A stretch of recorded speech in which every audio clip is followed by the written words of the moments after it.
Welcome back to my channel guys. आज हम लोग दोपहरी पढ़ने जा रहे हैं। संकुच माथुर की कविता है ये।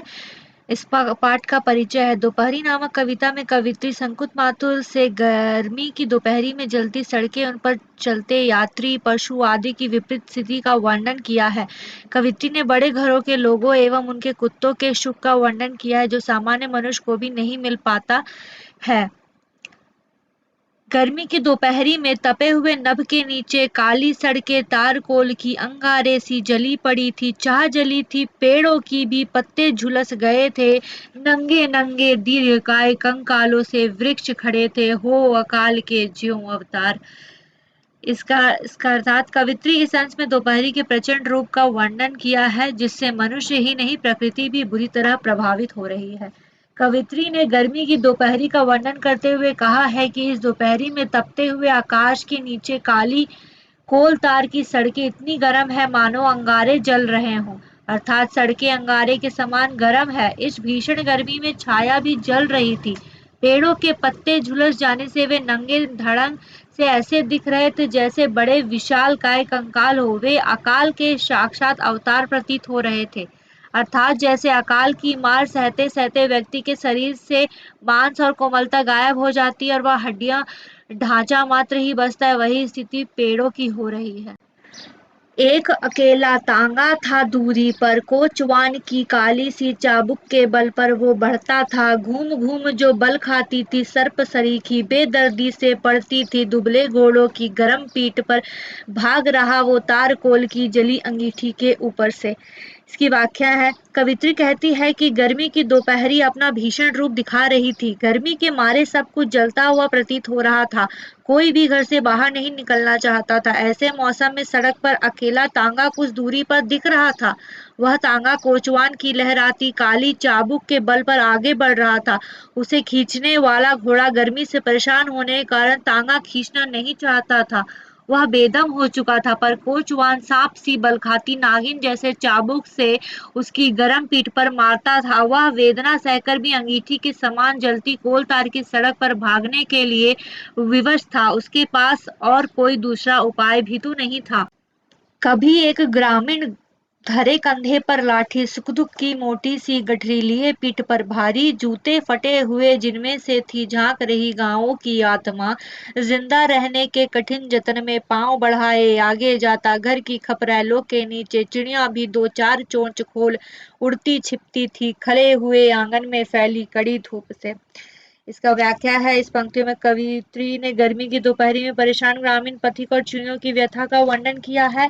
कवित्री कहती है कि तपती दोपहरी में गर्म सड़क पर एक ग्रामीण पथिक कंधे पर मोटी लाठी रखे जा रहा है। इसी लाठी के सहारे उसकी पीठ पर एक भारी गठरी टंगी हुई है, जिसे देखकर लगता है कि इस गठरी में यात्री के सुख दुख समाये या बंधे हुए हैं। गठरी में दुख इसलिए बंधा है कि वह गरीब है और ऐसी भीषण गर्मी में चलने के लिए विवश है। उस गठरी में सुख इसलिए बंधा है कि उसके चेहरे पर इस विपरीत परिस्थिति में भी अप्रसन्नता नहीं दिखाई पड़ रही है। ग्रामीण पथिक के जूते फटे हुए हैं, जिनमें से उसका पैर दिखाई दे रहा है। उसे देखकर ऐसा लगता है मानो छल कपट से दूर निष्कपट रूप से गांव की आत्मा झांक रही है, जो सुख हो या दुख इसकी परवाह किए बिना आगे बढ़ते जाने की प्रेरणा देती है। इसी से प्रेरित होकर वह प्रसन्नता पूर्वक जीवन यापन के कठोर रास्ते पर बिना निराश हुए अपने कदम बढ़ाए जा रहा है। गर्मी की दोपहरी में चिड़ियां भी व्याकुल हो रही हैं, क्योंकि गर्म धूप आंगन में फैल चुकी है। गर्मी और धूप से बेहाल होकर चिड़ियां इनसे बचने के लिए चोंच खोले उड़ रही हैं, अर्थात वे इस धूप से बचने के लिए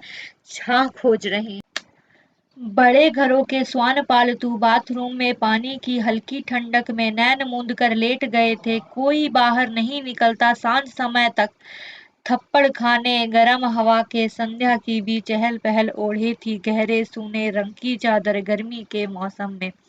इसका व्याख्या है। गर्मी की दोपहरी ने मनुष्य तथा पशु पक्षियों को बेहाल कर रखा था। गरीब तथा आम आदमी जहां इस मार को झेलने को विवश थे, वहीं बड़े घरों के पालतू कुत्ते बाथरूम के पानी में लेटकर शीतल जल से हल्की ठंडक का आनंद उठा रहे थे। वे इस ठंडक में आंखें बंद किए हुए लेटे पड़े थे। बड़े घरों के आदमी भी इस गर्मी में बाहर नहीं निकल रहे थे। कुछ तो शाम होने तक भी नहीं निकले। है। गर्मी के मौसम में शाम को भी कम चहल पहल और आवागमन देखकर ऐसा लग रहा था कि मनुष्य और पशु पक्षी तो गर्म हवा के थपेड़ों से तो बचना चाहते ही हैं। संध्या की चहल पहल ने भी गहरे सूने रंग की चादर ओढ़ ली है। अर्थात शाम के समय भी लोगों की चहल पहल कम है, क्योंकि गर्म हवा का असर अब भी बना हुआ है। तो अब हम इसका प्रश्न उत्तर पढ़ेंगे। पहला प्रश्न, गर्मी का वृक्षों पर क्या प्रभाव पड़ा? गर्मी के कारण वृक्षों के पत्ते झुलस गए, उनकी पत्तियां गिर गई, पत्र विहीन वृक्ष एक विशाल कंकाल के जैसे दिखने लगे। प्रश्न 2, जूते फटे हुए जिनमें से झांक रही गांवों की आत्मा, कविता की इस पंक्ति का भाव स्पष्ट कीजिए। उत्तर, जूते फटे हुए जिनमें से झांक रही गांवों की आत्मा, कविता कि इस पंक्ति का भाव यह है कि दोपहरी में एक ग्रामीण गठरी में कुछ सामान उठाया जा रहा है। उसके फटे जूते से उसके पैर दिख रहे हैं। यह भारत के गांव की आत्मा जैसी है, जो सुख दुख से बेखबर हो, प्रसन्न दिखाई पड़ रहे हैं।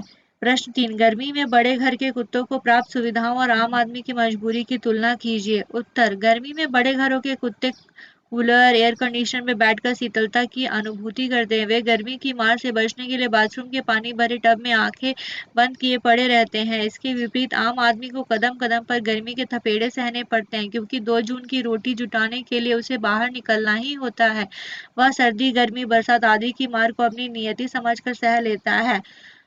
प्रश्न 4, दोपहर बीत जाने के बाद संध्या के समय भी कोई बाहर क्यों नहीं निकलता? दोपहर बीत जाने के बाद संध्या के समय भी कोई बाहर इसलिए नहीं निकलता था क्योंकि शाम की गर्म हवा थपेड़े जैसे लगती थी। शाम के समय भी गर्मी कम नहीं होती थी। बातचीत के लिए पहला प्रश्न, घोड़ा दोपहरी में भी आगे बढ़ने के लिए क्यों मजबूर था? घोड़ा दोपहरी में भी आगे बढ़ने के लिए इसलिए मजबूर था क्योंकि कोचवान उसकी पीठ पर चाबुक मार रहा था। चाबुक की चोट के कारण गर्मी से बेदम होने पर भी घोड़े को आगे बढ़ना पड़ रहा था। प्रश्न 2, गर्मी की छुट्टियों में दोपहर के समय आप क्या करते हैं? कक्षा में चर्चा कीजिए। उत्तर, मैं गर्मी की छुट्टियों में घर से बाहर जाने और खेलने कूदने का काम सुबह और शाम को करता हूँ। उस समय गर्मी कम होती है तथा लू नहीं चलती है। दोपहरी में मैं घर में ही अपनी पसंद की कहानियाँ, उपन्यास आदि पढ़ती हूँ तथा कंप्यूटर, वीडियोग्राम आदि से खेलती हूँ। इसके अलावा डिस्कवरी चैनल पर जीव जंतुओं से जुड़े कार्यक्रम देखती हूँ। मैं टीवी पर अपनी पसंद के कार्यक्रम और टॉम एंड जेरी भी देखती हूँ। यह सब पहले की बातें मैं पहले देखा करती थी, अभी मैं ऐसे टीवी में ज़्यादा कुछ नहीं देखती हूँ। ये एक्स्ट्रा पार्ट था, इसे क्वेश्चन आंसर में मत लिखिएगा। प्रश्न 3, क्या मानव समाज की तरह पशु जगत के जीव भी अमीर गरीब की श्रेणी में आते हैं? अपने उत्तर के लिए कारण भी दीजिए। उत्तर, मानव समाज की तरह पशु जगत के जीव अमीर गरीब की श्रेणी में नहीं आते हैं। इसका कारण यह है कि वे अपनी उदरपूर्ति के अलावा अन्य वस्तुओं का संग्रह नहीं करते। यदि वे ऐसा कर सकते तो अधिक संग्रह करने वाले अमीर पशु और संग्रह न करने वाले गरीब पशु कहलाते। प्रश्न 4, कविता दोपहरी के किस अंश ने आपको प्रभावित किया और क्यों? उत्तर, मुझे दोपहरी कविता के अंश घर की खबरेलों लेट गए थे ने प्रभावित किया। इस अंश में चिड़िया और कुत्ते की व्याकुलता का वर्णन है। गर्मी की तेज धूप आंगन में फैल चुकी है। धूप और गर्मी से व्याकुल चिड़िया चोंच खोले छाया पाने के लिए इधर उधर उड़ रही हैं। गर्मी से राहत पाने के लिए अमीरों के कुत्ते बाथरूम में रखे पानी भरे टबों में लेट गए हैं। वे पानी का आनंद पाकर अपनी आंखें बंद किए सुखानुभूति कर रहे हैं, अर्थात सुख की अनुभूति कर रहे हैं। तो ठीक है, आज का चैप्टर है यही समाप्त होता है। अगले वीडियो में इसके बाद का चैप्टर 5 पढ़ेंगे, और अगर वीडियो पसंद आई तो लाइक एंड सब्सक्राइब जरूर कीजिएगा। Thanks for watching.